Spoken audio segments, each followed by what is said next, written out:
Hey guys, we now have just one more Senate election remaining, and that of course is the Georgia runoff between Raphael Warnock and Herschel Walker. And in this video, we'll be going over all the final data that we have, and I'll also be making a final prediction at the very end. So looking at the latest numbers between Warnock and Walker, currently Raphael Warnock has a 1.8% lead in the polling average, although there really haven't been that many polls released for this race this year when compared to the amount of polls that were released for the 2021 runoffs between Ossoff and Perdue, and then of course Walker and Loeffler. So when looking at the latest polling that we have, Raphael Warnock has led in every single poll except for two. There was one poll where the two candidates were tied, and then another poll where Herschel Walker had a 1-point lead. But if you look at the CNN polls, Walker is behind by 4, behind by 7, and Emerson College also has Raphael Warnock up by 2, and of course Emerson did overestimate Republican support in many states across the country this year.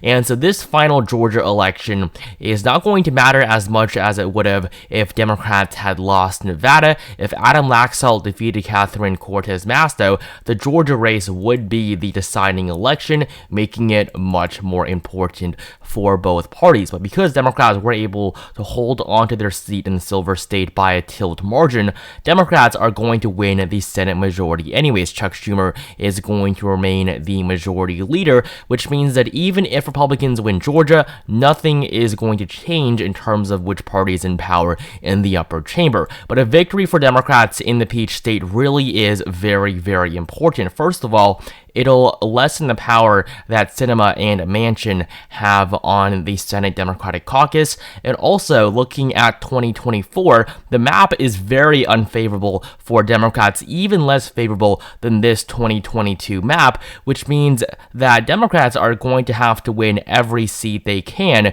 going into the next election. So a win in Georgia is still going to be very, very important, more so for the Democrats.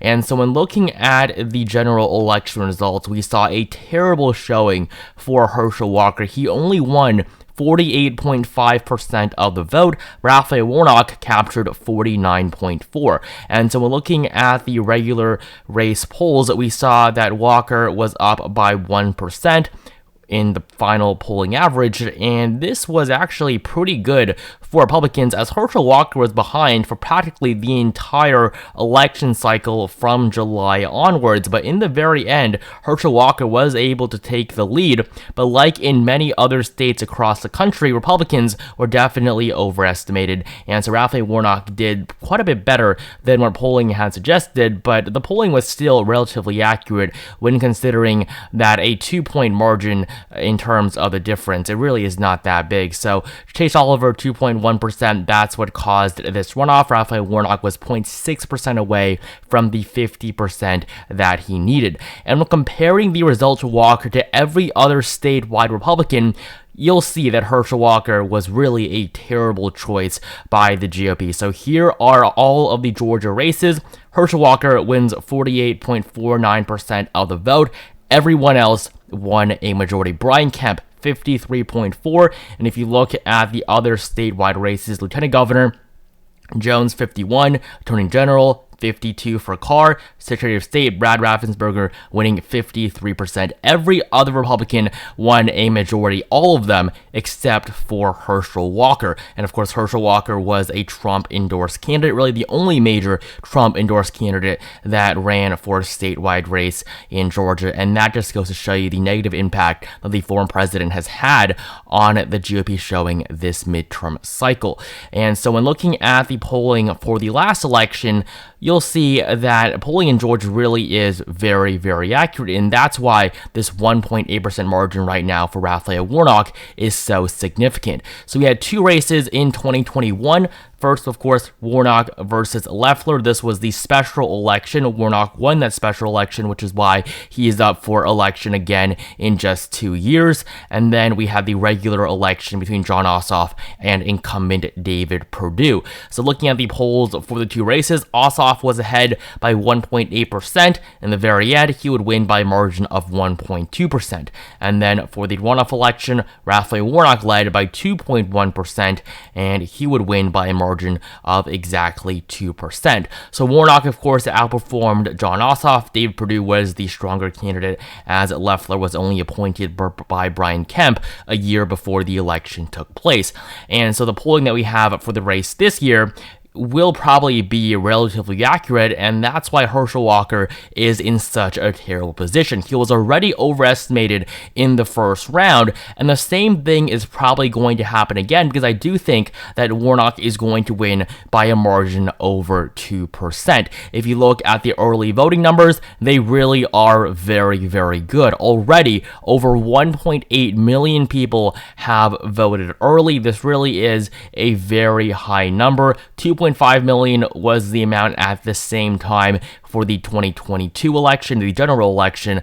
But, you know, if this is a runoff, of course, turnout is going to be lower. Sometimes they're lower by over 50%. So a 26% drop is not that much. And the more that people vote, the better that Warnock is going to do. It simply is a fact that Democrats do better when turnout is higher, because there generally are more Democratic-leaning voters than there are Republican-leaning ones. So in looking at the demographics of those who have already voted, 56% of them are females, and of course females skew pretty strongly in favor of Democrats as opposed to males. And then if you look at the early vote by race, you'll see blacks make up 32%, whites 55%, Hispanics 1.7%. There really aren't any other major ethnicities in Georgia besides white and black. And if you look at the breakdown by age, you will see there are a lot of older voters, but it is more likely the younger voters are going to vote in person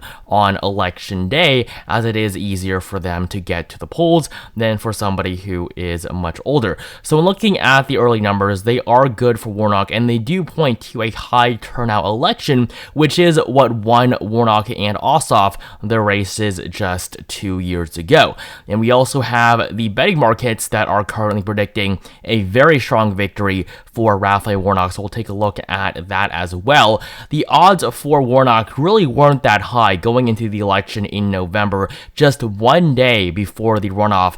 Herschel Walker had a 60, or not before the runoff, but before the midterm election on the 8th, Herschel Walker had a 65% chance at winning the election. I mean, his odds were much lower than those for Brian Kemp or Brad Raffensperger, but still, he had a pretty good shot at winning, and many people were saying that he was going to win the race outright because of how well other Republicans were going to do. And other Republicans really did do very well, just not Herschel Walker. And of course, Warnock had a 39% chance at winning that race. The odds don't exactly add up to 100. There is a little bit of a difference there, but not significant at all. But if you look at the odds on the 8th, this was right after we saw the early vote returns for the Georgia race.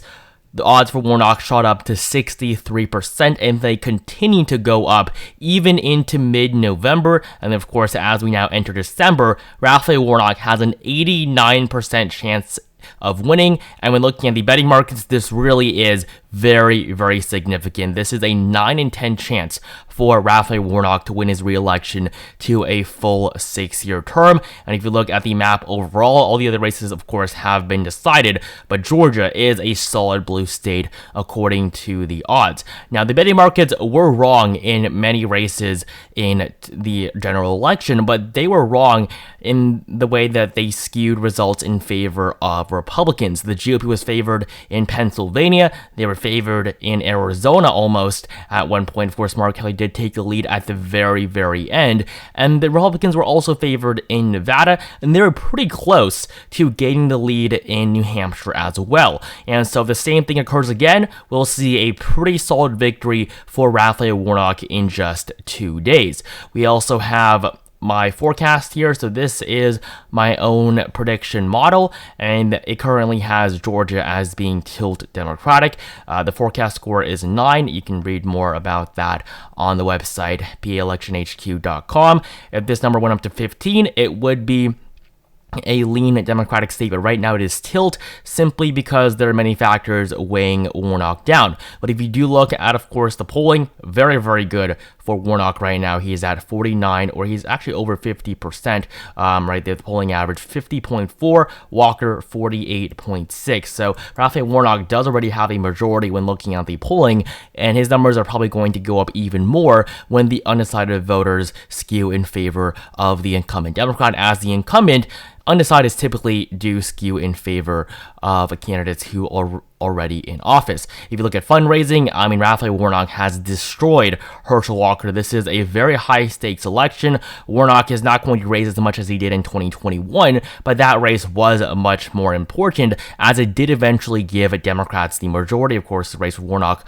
alongside the election of Ossoff. And for fundraising, Warnock $150 million, Herschel Walker, $58 million, and these numbers were updated as of the 16th of November. So we're probably not going to get any updates until the election is over, but just looking at the fundraising, you can see that Raphael Warnock has significantly more grassroots support, and of course, recent election results also heavily favor Democrats. Georgia was a red state, but now it has very quickly become a state that Democrats are winning. If you look at the 2020 map, of course, Georgia, really 2 of the 4 races that Democrats flipped were in the Peach State. If you go back to just 2016, Johnny Isakson won his re-election by 14 points, and in 2014, David Perdue won by 8%. If you want to look at presidential elections, before Joe Biden won the state of Georgia in 2020, the last time a Democrat carried the state was all the way back in 1992,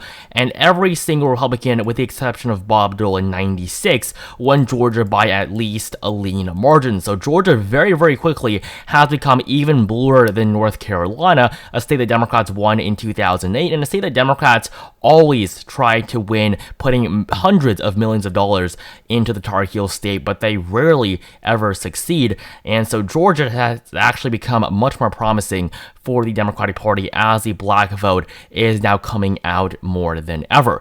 So with everything said here, I am now going to make a final prediction for the Georgia election. Of course, in the general, Warnock won by a margin of 0.9%. And even just looking at this, it is not that difficult to see Warnock get to 50%. Yes, libertarians do typically vote for Republicans more than Democrats, but Herschel Walker is going to have to win significantly more of the libertarian vote if he wants to win. And that's not even considering the fact that most Chase Oliver voters probably aren't even going to come out for either Warnock or Walker, because they're supporting Oliver in protest of both Warnock or Walker. I mean, some people really do support libertarians, but if they don't have their own candidate on the ballot, and this is a runoff election, they're probably not going to turn out. So I am predicting a victory for the incumbent Democrat, Raphael Warnock, winning his re-election to a full 6-year term. This will be his first full 6-year term, of course, after being elected in the 2021 runoff. And for a very long time, it was looking as if Warnock's lead in the polling was going to deteriorate and he was going to lose.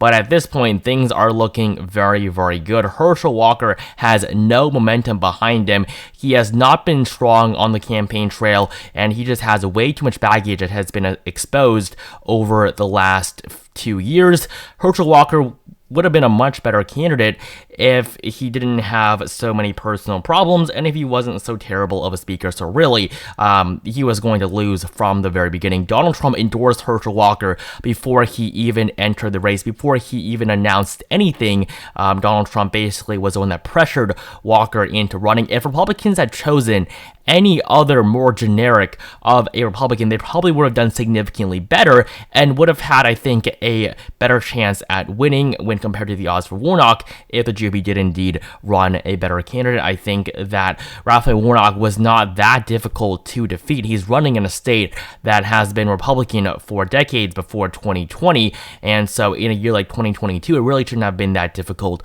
for Republicans to win back this seat. I mean, if they were going to win any seats, it was going to be the one ones in Nevada or Georgia, maybe Arizona, but that was a bit more of a stretch. Georgia should have been one of their major targets, and because they nominated Herschel Walker, they really had no chance from the very beginning. If you look at, of course, all the other Republicans, I think that anyone else would have done better than Herschel Walker, even if they had run somebody basically unknown, because Herschel Walker had all of the name recognition he could have wanted in the Peach State. I mean, he was a former running back for the University of Georgia, and then he played in the NFL for a very long time. So Herschel Walker really was a well-known name in Georgia, but that ultimately wasn't enough to give him the victory. So for the runoff election, I am predicting that Raphael Warnock is going to defeat Herschel Walker, probably by a margin of around 3%. Might be a little bit lower, might be a little bit higher, but I do think